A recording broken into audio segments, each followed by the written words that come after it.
Siis siia workshopi või töötuppa, mina olen Kuldar Kaljuste, olen töötanud siis Komas viimased 15,5 aastat juba ja mõnda asja olen rääkinud 15,5 korda vähemalt, aga ma loodan, et midagi põnevat on täna ikkagi siin ja ma tean, et te kõik olete osa mingist kogudusest, noortetöödest, te olete siis Kohilast, sina oled Türilt, sina oled Märjamaalt, väga äge. Kas te olete kõik seal juhtimisgrupis ka või? Kohila tiimikas, jah? Väga äge.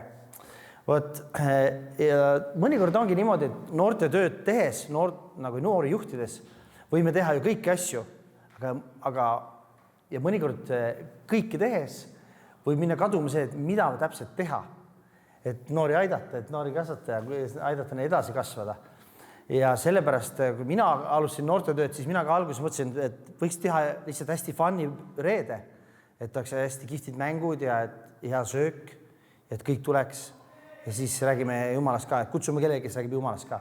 Et tegelikult seal ei ole midagi halba ega valet, aga tihtipeale see ongi kõik, mis me mõnikord arvame, et noortetöö ongi. Aga kui me vaatame, kuidas Jeesus tegi noortetööd, teate, et Jeesus tegi ka noortetööd, kõik tema jüngrid olid tegelikult noored kutid. Ainult Peetrus oli natukene vanem, sest ta oli abielus. Teised olid kõik noored kalamehed ja tölnerid ja siuksed vennad. Et tema tegi samamoodi noortetööd ja tegelikult me näeme, kuidas Jeesus noortetööd tehes me näeme, mis on see nagu siukene põhiline, millele ta keskendus. Ja kui me vaatame Mattuse 28, on vist küll üks kirjakoht, mida ma olen oma elus kõige rohkem lugenud, aga see on just see missiooni käsu kirjakoht, kus ta siis, see juhtub siis niimoodi, kus Jeesus on risti löödud, ta on üles tõusnud ja siis ta tuleb tagasi, ilmub jüngritele ja siis need on ta viimased sõnad, mis ta jüngritele ütleb, kui ta on see mäe otsas koos nendega ja läheb taevasse ära. Ja mõnikord ikka mõtleb, mis on see kõige põhiline, mis Jumal tahtis veel öelda. Ja äkki see oligi see. Ma loen selle kirjakoha ette, see on siis Mattuse 28, 18-20. Ja Jeesus astus nende juurde ja kõneles neile. Minule on antud kõik meelevald taevas ja maa peal. Minge siis tehke jüngriteks kõik rahvad, ristides neid isa, poja ja püha vaimu nimesse ja õpetades neid pidama kõike, mida mina olen teil keskinud. Ja vaata, mina olen iga päev teie juures ajastu lõpuni. 2 asja, mis tahaksin välja tuua. Siin tundub, et on mitu nagu tegusõna, käsku. Aga tegelikult algkeeles, kui me vaatame, siis tegelikult see on ainult 2 käsku sees. Et 2 tegusõna. Teised on nagu nii-öelda kaasnevad nende 2-ga. Aga esimene ongi see, et tehke jüngriks ja teine on see vaata. Mõnes tõlkes piiblis ei ole isegi vaatat sees, aga eestikeelses on. Ja tegelikult vaata, et siin ongi tegelikult 2 asja. Ma läkitan teid minema, tehke jüngreid. Ja kui te jüngrid teete, siis te teete niimoodi, et te ristite neid pühavaimu nimesse, te õpetate neid, see on kõik jüngriks tegema. Et see kõik käib selle jüngriks tegemise alla. Aga siis ta annab lõpus siukse kavala nipi, et tegelikult vaata, mina teen seda läbi teie. Et tegelikult ta võtab selle pressuri ära. Algul nagu annab suure pressuri, mine tee jüngriks, appikene. Ja siis ütleb, vaata, mina teen seda läbi teie. Et tegelikult on nagu kihvt kirjakoht, et ta nagu saadab välja ja siis ütleb, tegelikult ma teen läbi sinu. Nii et need on need 2 asja, mis missiooni käsus võib meelde jätta. Et mine tee jüngrid ja Jeesus teeb seda läbi sinu.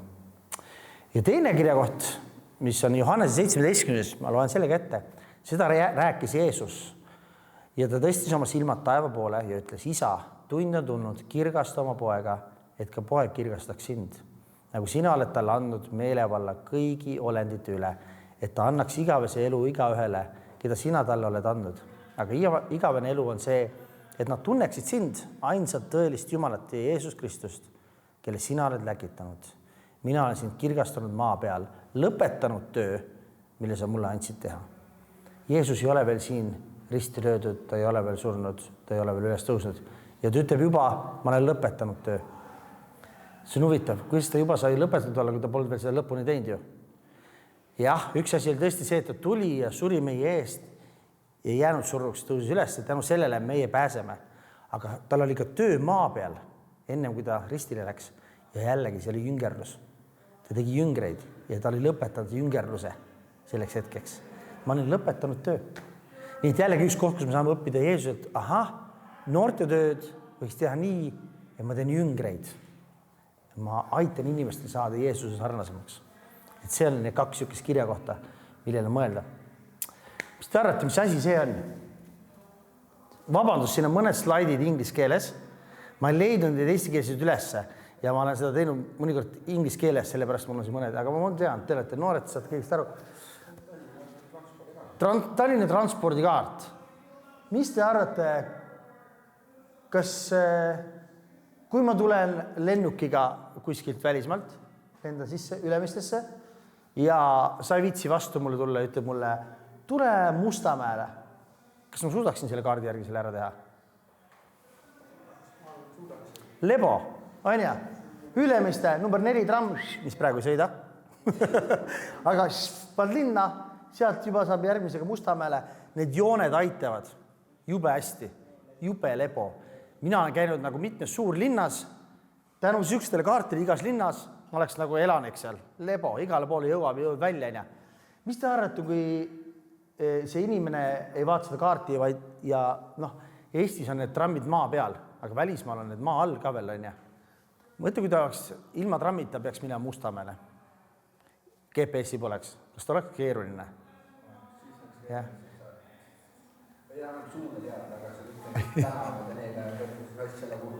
Jaa. Kas tänavad on nii sirged, nagu need seal peal ei ole, ja?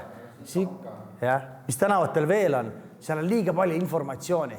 Seal on igast maju, loodust, inimesi, käänulised teed, kurvid, jube keeruline jõuda kuhugi kohta. Et sellepärast see kaart on tehtud selleks, et nagu lihtsustada seda, et inimesel oleks lihtne kuskilt jõuda A-st B-sse.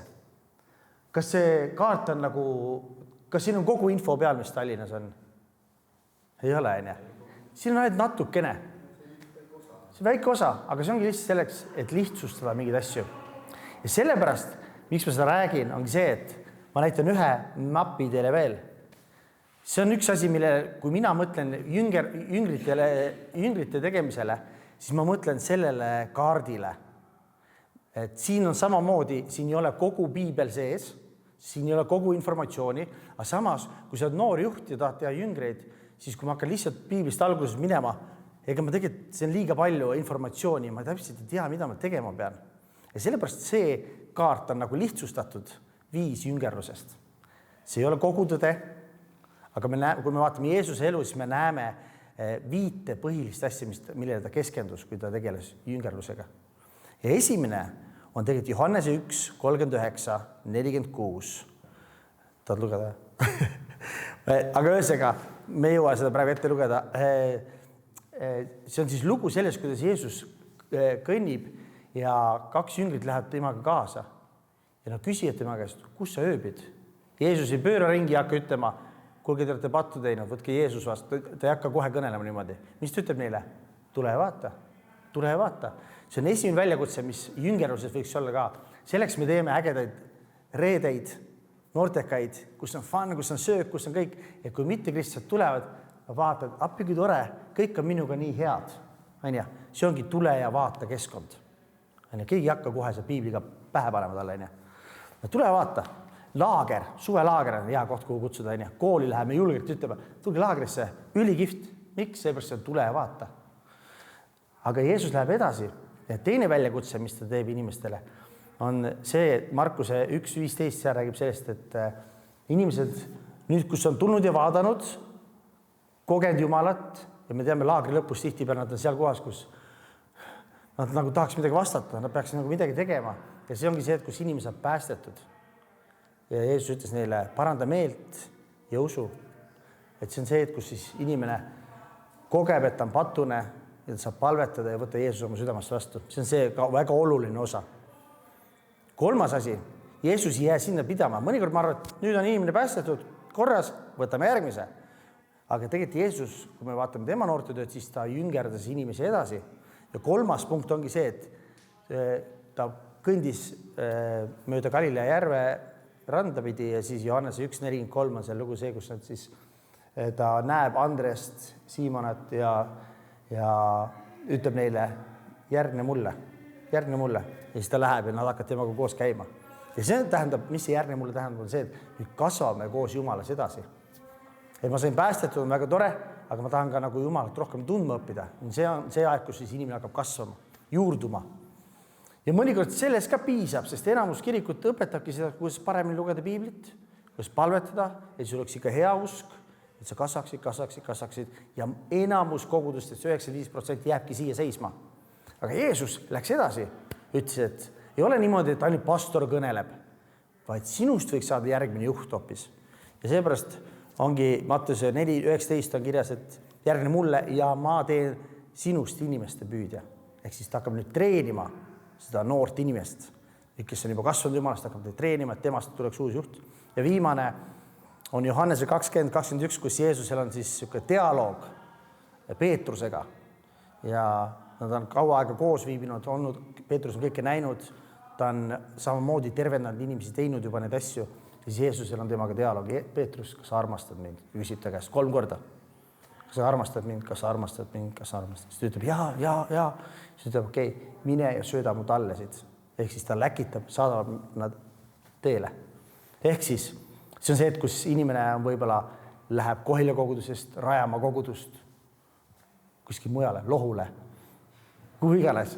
Et see on see, kui ma alustan, võib-olla minust saab uus noortejuht oma enda koguduses. See on ka see, et ma olen nagu seal punktis.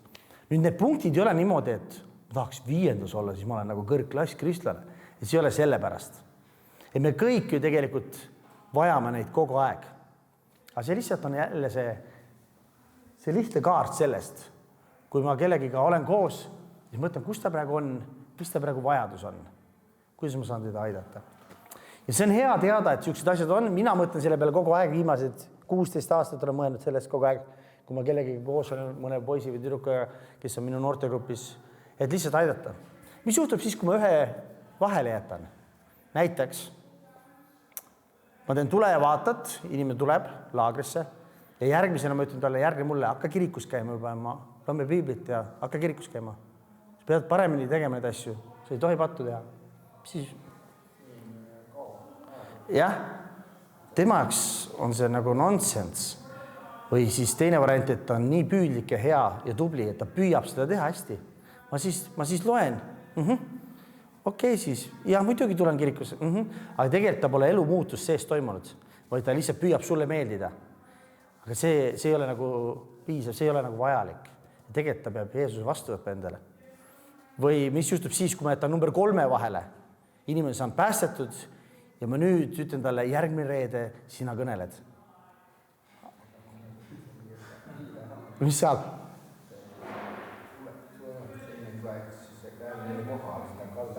Ma arvan ka, et ta ei tule kohale ja arvatavasti ei tule uuesti jälle üldse. Või siis tuleb, võib-olla tal ei tule nii hästi välja, ta saab nii haiget ise, tal on endal nii piinik ja häbi, et ta ei julge enam elu sees seda teha. Et nii-öelda nagu küpsetame läbi noore inimese. Ehk siis sellepärast on ikkagi need alati nagu olulised, me läheksime igasest. Ma olen küpsetanud mõne inimese läbi niimoodi, liiga ruttu. Ma mäletan jalgpallilaagris kunagi esimesed 2 poissi, kes sai päästetud. Ma tahtsin nii ruttu, et neist saaks uued juhid. Ja natuke kasvasid, ma juba järgmine suvi kutsusin nad suve praktikandiks. Terve suve pidid vaeva nägema nagu teenima inimesi. Nad ei olnud väga palju ise ei teadnudki midagi veel. Ja mõlemad suht kärsasid läbi, mingi hetk enam ei käinud üldse. Ühesõnaga, ei ole vaja nagu kiirusta, rutata. Ja kõiki peagi olema juhid. Kõiki pea hakkama juhtima. Aga ma arvan, et see võiks olla nagu see niisugune eesmärk. Vot nii, nüüd me siin komas oleme tegelikult loonud mitte lihtsalt see, et hea teada, kuidas me teeme, ma ei tea, vaid me tegelikult oleme loonud ka materjalid iga selle väljakutse juurde. Ehk siis, ja need materjalid seal all, kus on see koma nii-öelda, siis see niisugune booth või niisugune laud, infolaud, siis on need materjalid, kõike saab osta, nende kohta saab infot, aga ma täna natuke räägin nendest, mis need materjalid teevad. Et see on nüüd sama nagu kaart, jälle inglise keeles, 1, 2, 3, 4, 5, need punased numbrid, mis te näete, need on need samad väljakutsed ja iga selle all on siis materjal ja nimi, siin on need inglise keeles, meil on tegelikult enamus need eesti keeles ka olemas. Esimene ongi Seek. Mis asi on Seek? Seek on tegelikult üks äpp, mille me tegelikult mingi aeg tagasi juba lõime. Ja see on niisugune äpp, et sa saad põhimõtteliselt teha piiblitundi mitte kristlasega. et mitte kristlased ja mitte ainult üks ühele, vaid ka grupiga. Näiteks jalgpallitööd, mida mina juhin ühte tööd seal, siis seal me oleme hästi palju seda kasutanud. Ja kuidas see käib? Põhimõtteliselt sa laedki alla see C-capsule ja kui selle peale lähed, siis see on eesti keeles ka.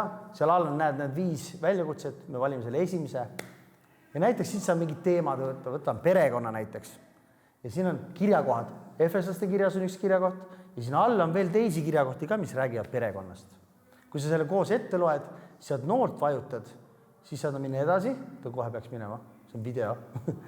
Ja esimesena saadki teha väikse piiblitunni, vaatad tagasi, küsid küsimusi, millest sa tänulik oled, mis juhtus eelmine nädal, kui see on läinud, kas eelmises korras mäletad midagi, need on need küsimused. Siis vaatad ülesse, vaatad seda kirja kohta, loed seda koos läbi, küsid, mis tema arvab sellest, mis sellest teemas on ja mis sul meelde jäi või kuidas saaksid seda isiklikus elus rakendada. Ja siis vaatad edasi, kujuta ette, et elu selle kirjakoha järgi, kuidas see välja näeks, mis on praktilised sammud ja nii edasi. Et selline lihtne äpp ja siin on hästi palju teemasid. Mõnikord on isegi endale hea kasutada seda, et okei, kus räägib nagu usust, kus räägib nagu milleskist veel. Nii et C-Cap, lihtne asi, mida võite endale rahulikult downloadida tasuta. Ta on tegelikult C-Cards äpp nimel. Eesti keeles täitsa olemas. Nii et see on esimene niisugune asi.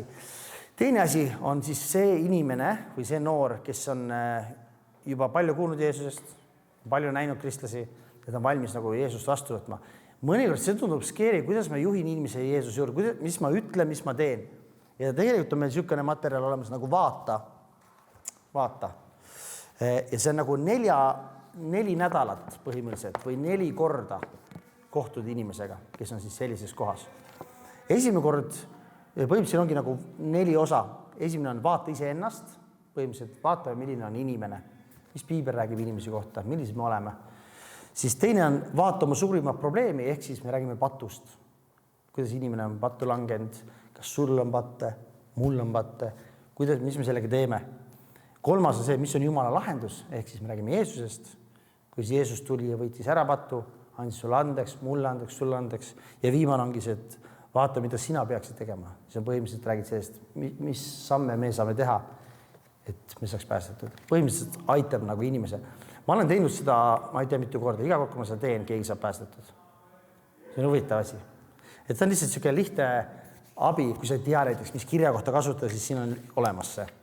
Et lihtsalt aitab nagu see, et vaata materjal. Võt. Kas mingi küsimus Imani?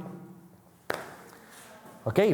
Number 3 juures, nagu näete, on hästi palju materjale. Ja ma arvan, see on ka põhjusega, seepärast, et tegelikult see on see koht, kus siis noor kristlane peaks kasvama Jumalas. Ja ma ütlen ausalt, ma olen igal ühel, kui te mõtlete endale, et millisest teie kõige tugevamad olete, kas see, et te oskate teha nagu hästi kihvti noorteka või olla niisugune hästi avatud mittekristlastega, kas te oskate hästi evangeeliumit kuulutada, et inimesed päästetud, kas te oskate kellelegi head piiblitundi teha, oskate hästi treenida inimesi või neid välja läkita, mis te arvate? Kellel on esimene hästi tugev? Olla nagu niisugune avatud ja mittekristlastele. Jah, väga hea. Kes oskab hästi nagu neid Jeesuseni juhtida? Jah, on keerulisem, on ja. Aga 3, aidata neil kasvada Jumalas. Minul on see kõige nõrgem. Mul on see kõige nõrgem. Ja siis 4 ja 5, nendega võib-olla kohtume vähem, aga neid treenida juhtida kaasa. Aga just sellepärast, et see 3 nõuab väga palju ja seal läheb aastaid võib-olla aega, siis seal on ka vaja palju asju.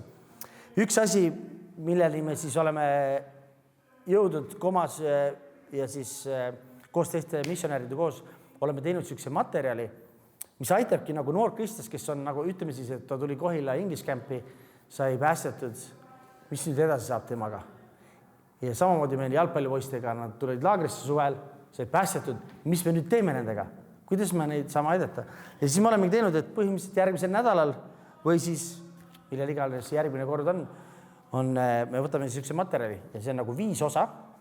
Igas osas on 4 teemat.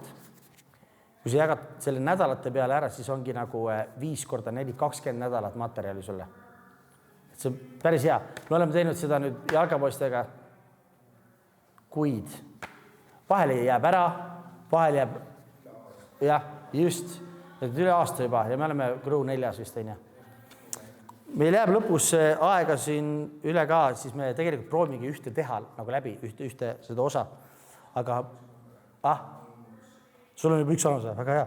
Aga põhimõtteliselt ongi, näiteks siin ongi nii, et esimene kord siis kohtud, inimene on päästetud saanud ja siis siin on üks küsimus, kuule, mis juhtus, kui sa hakkasid Jumalat usaldama, mis siis tegelikult juhtus sinuga? Et sa kuulsid võib-olla sõnu, sa said päästetud, mis see tähendab?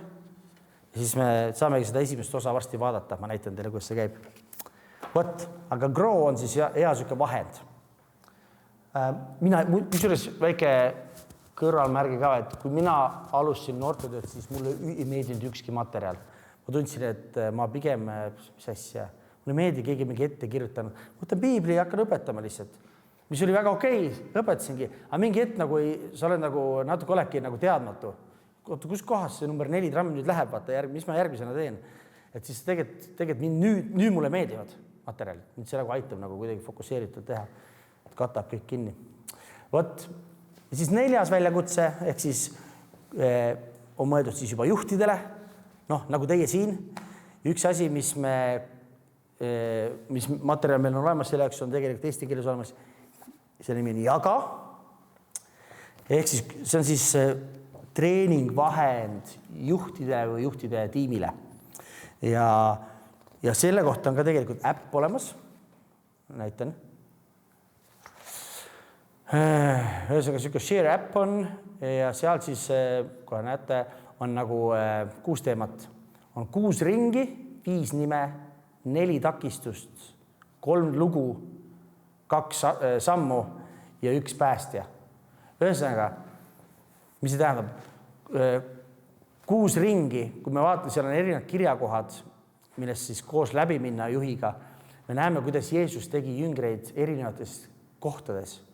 Kuidas ta tegi seda töökaaslaste keskel, kuidas ta tegi seda kirikus, sünagogis, kuidas ta tegi seda pere keskel, kuidas ta tegi seda sõprade ja naabrite keskel, kuidas ta tegi seda võhivõõrastega ja kuidas ta tegi seda nagu hüljatutega, ala kodututega või hetkel siis nagu näiteks venelastega või keegi, kes on nagu inimkonna poolt praegu nagu hüljatud, et kuidas ta isegi nende keskel seda tegi. Ja siis me vaatame seal selles samas treeningul, me saamegi vaata neid kirjakohti ja panna mõelda oma elu peale, kus on minul need ringid ja kes on need inimesed seal sees. Ja siis lõpuks tulebki sellest 6 ringist tuleb 5 nime, paned sinna oma 5 nime sisse, hakkab palvetama nende pärast, kirjutad nende kohta selle asju ja siis järgmine asi oligi, kohe vaatan, mis see järgmine asi oli, siis on 4 takistust, mis asi see on? Kuidas rääkida evangeeliumit? Tavaliselt jooksen kinni, kui ma räägin evangeeliumit. Ja seal ongi 4 takistust, millest üle minna. Kuidas Jeesus seda tegi. Näiteks esimene takistus on see, et kuidas ma üldse hakkan suvalise inimesega rääkima. Lähen istun maha bussi. Mis ma teen esimesena? Ehk siis esimene takistus ongi, et kuidas saada sõbraks. Kuidas hakata inimesega lihtsalt rääkima. Teine takistus on see, et kuidas viia vestlus vaimulikule teemale.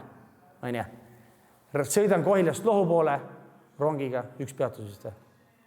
Nii. Ja siis istun seal ja saad maasol poisse. Selge. Ja siis tuleb vestlus. Tavaliselt me räägime kõigest, spordist, poliitikast, elust, ilmast, rahast. Aga kuidas nüüd see vestlus viia nagu vaimulikule asjale? Tihtipeale seal on mingi küsimus. Oota, ma tean, mis su perekonda, tegelikult see on Ageri kirikusist. Te olete kristlased. Sa räägid vaimulikest asjadest. Ja mingite küsimustega saad suunata vestlust ja siis tuleb arvatavasti, me räägime Kristusest, aga me räägime vaimulikest asjadest nagu kirikust ja perest ja mingitest traditsioonidest ja asjadest. 3. takistus on see, kuidas see traditsioon või see religioosne lugu viia Jeesuse peale. See on 1 takistus, kuidas seda sinna viia ja siis viimane takistus, kuidas ma siis ta juhin väljakutseni, kas ta on valmis Jeesust vastu võtma. Ühesõnaga sükene õpetus siin, kuidas seda teha läbi. Päris hea asi, ma olen seda ise hästi palju mõelnud. 3 lugu on siis see, kuidas ma räägin tavaliselt Jumalast, on see, et ma alati kuulan kõigepealt nende lugu, siis ma räägin ema lugu, siis ma räägin Jeesuse lugu, kus ma nende lugude peale mõtlen. Ja siis 2 sammu, kuidas Jeesust vastu võtta ja 1 Jeesust, räägime Jeesusest. Ühesõnaga siuke materjal, see on nagu ka mõeldud nagu just tiimile või siis üks-ühele juhiga läbi teha, nii et seda materjali me otseselt ei müü ega jaga, aga kui te tahate, siis keegi meist on valmis seda nagu tegema teiega koos. Ja siis viimane materjal, üks kõige olulisemad, ma arvan, teie tiimile, ma ei tea, kas te olete teinud seda või? Olete, on ju? Vot see on siis põhimõtteliselt alused teenimistööks, see on siis noorte tiimile mõeldud, keegi meil komast tuleb või mõned inimesed tulevad ja teevad teie tiimiga koos läbi. Me räägime 6 teemast siis, miks need on olulised. Jällegi, kui noortetöös on 2-3 asja hästi tugevad, aga mõned põhiasjad, sa isegi räägi neist, siis tegelikult lõpuks see ikkagi võib kokku kuivada. Ja seal olid siis, nagu mäletate, palve, suhted, Jumala sõna, visioon, armastus ja Kristus. Et iga kord siis, see on 6 kohtumist ja iga kord läheb seal, ma ei tea, kaudel läks paar tundi või? Tundub algul niisugune, mida ma palvest räägin paar tundi, aga need kirjakohad ja need lood, mis kõik hakkad rääkima, tegelikult nagu hästi põnev on.